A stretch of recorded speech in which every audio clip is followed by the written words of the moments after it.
का निशान है कि दरअसल कायनात का खालिक मैं हूं, कायनात का खालिक मैं हूं, यानी तुम्हारा पालनहारा, तुम्हें पैदा करने वाला, तुम्हें वजूद देने वाला मैं हूं, तुम्हें वजूद देने वाला। क्योंकि यहोवा पाक खुदा ने खरूज की किताब और जब आप इस्तिस्ना पढ़ते हैं तो जहां जहां शबात के बारे में बात की वहां ज्यादातर ये अल्फाज बोले, क्योंकि मैंने 6 दिन में जमीन व आसमान को खलक दिया, और साथ ही ये कहा इसलिए तुमने ये सबक माना है।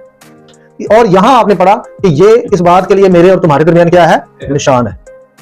अहद का निशान है। यानी ये निशान जो है इस बात का निशान है कि मैं तुम्हारा खालिक हूं और तुम मेरी मखलूक हो। इसका मतलब यह हुआ कि जो लोग शबात को नहीं मानते